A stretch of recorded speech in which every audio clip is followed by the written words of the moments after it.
Well guys, looks like we got another software update. So the 2023.2.0.5 has just come out, and I just got it here. It's like 8:17 tonight out, and really what it shows on it here is just one thing. So if we go into software here, we come down to release notes. What it's showing here is Sentry Mode lighting. And so what this is really doing here is it says when a threat is detected, Sentry Mode will softly pulse the headlights to indicate that your vehicle is recording video. The pulsing stops after 60 seconds or when the vehicle is unlocked. Now, I've also heard that the heating on the steering wheel has also had an update with this one, although it does not say it in these release notes, so it may not be in our area yet. But I heard that the auto heating on here is now going to be matched to the climate. So like right now my heat's at 72. So the heated steering wheel should keep up with the climate control rather than just pulsing like it's been doing for the last while. So if I come in here and turn this to auto, this should then set itself to the right temperature for me and not just pulse on and off. That's been one of the downsides to the heated steering wheel. It was either really hot or it was off.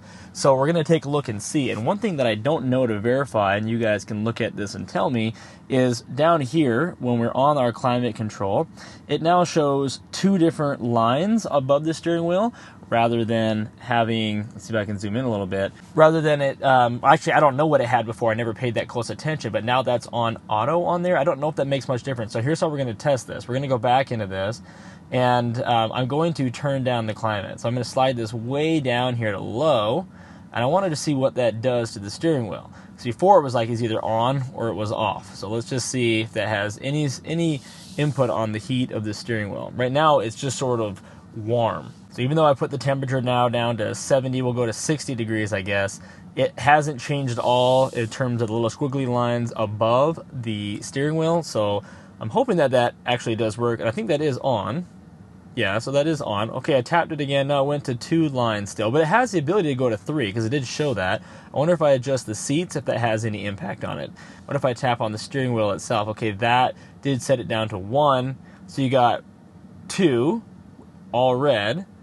Then you got black with 2 lines, black with 1 line, and then you have red. So I wonder what that's doing right there. So that is just on. I think that must be on full when it's on red like that. Okay, so the good news is I'm not going crazy, and we do have the heated steering wheel. You can see here when I pulled up the most recent update to the Model Y that there is no auto next to the heated steering wheel. There was an on and an off, and if you turned it on, it would kind of come on and off, which kind of felt like it was auto, but the button was not there. So now it should be tied to the temperature you set your car to, and it did feel like that when we are in there. This is comparing it to my most recent update, which is the 2022.44.25.3. If you're coming from a different one, you might have already had something like this. So let me know down in the comments if this is new for you.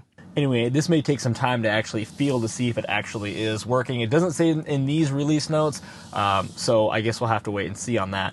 But I mean, it could just be wanting to believe it's true, but it does feel like the temperature is just sort of warm here, that it's not super hot. So I guess we'll have to actually, like I said, put some more time in and see. But let's go out there and play with Sentry Mode and see how this all works. Now, to go into Sentry Mode, if you're new to that, that is the actual control, the alarm system inside of our Tesla. So what it's doing is if we go down in here into safety, we've got our Sentry Mode options. I'm going to turn it on right now because I had it off because I'm at home in my garage, and I don't generally keep it on here inside of my garage. You can have it on, and you can choose to exclude home, exclude work, or exclude favorites, but I'm going to turn it on so that we can actually try this. Now, there's a few parts about Sentry Mode that are pretty cool, and these aren't a part of this update, but if you're new to the Tesla, I'll just kind of tell you what these mean here. So the top toggle switch right here is camera-based detection. So anytime the camera detects movement around the car, with that toggle switch on, it's going to record it. This can use both the cameras and the sensors around the car, and it's going to record a 10-minute little section each time it detects any kind of movement.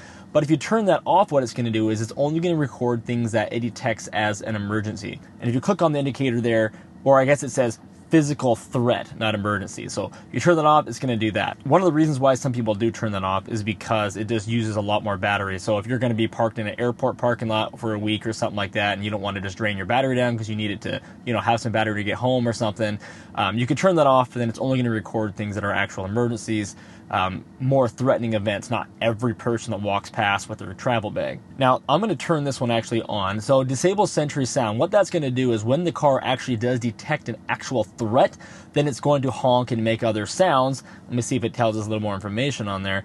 It says honk or generate a loud unexpected sound when a significant threat is detected. So when a threat is detected, the car is going to make some kind of a sound to hopefully scare off the bad guy. And then the bottom one, view live camera via mobile app. On the Tesla app, you can view all 4 of the cameras around the car, actually 5 now, all around the car, plus in the interior camera you can view. You do have to have the data package to do that. So what's left to do now is to try and trigger the Sentry mode and see what it looks like when it is now recording. So now how this works is when you walk up to the car and approach it like this, you're going to hear a sound. It's going to notice you. You can see the screen up there. It's going to turn on. And then you can see the front headlights here are going to start pulsing. Started on it once. So there you go. That's what it looks like. So it does it about every 5 seconds or so.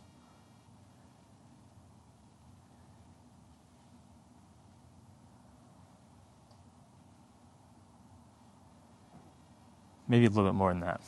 But what it does not do is it does not do it on any of the other lights. You don't see any of your side lights, your blinkers don't come on, nor do your tail lights do anything, which was kind of disappointing to me. I thought it'd be really cool to have the tail lights do it, but it is just the headlights. And of course, my Model 3 is a full self-drive Model 3, and it does not have this update yet. But it's very sensitive. Even just walking past again like that, it has now just recorded me. So now after all that happens, when you go inside of the car, you're going to see here that there were 5 different events that occurred. So what you can do is you can tap to view.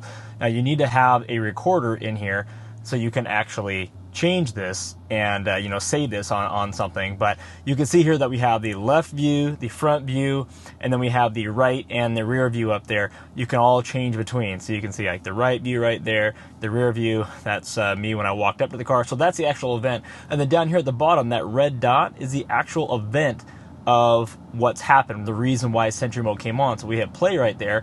You can see it's recording me in my nice pajamas. Now keep in mind, I have not washed, I'm going to turn this off here, I have not washed the cameras on the car, so they're incredibly dirty, but if they're wiped off, it's actually a very good video. So then you can go over to the left side and watch me go along there, and then the front as well. So anyway, that's it for this update. Let me know if you guys get it, what you think, and if you've noticed any other things about this that I did not pick up, that was not in the notes. Also, if you notice a change in the heated steering wheel, let me know on that as well. Now, don't forget the weekly podcast news recap that happens every Saturday morning. We got some interesting stuff to talk about this week. I didn't think I'd have this update in time, but we do talk about this update on that as well, including a very interesting topic about an AI bot that is defending somebody on a traffic ticket in court for the first time in history. So talk to you guys more on Saturday.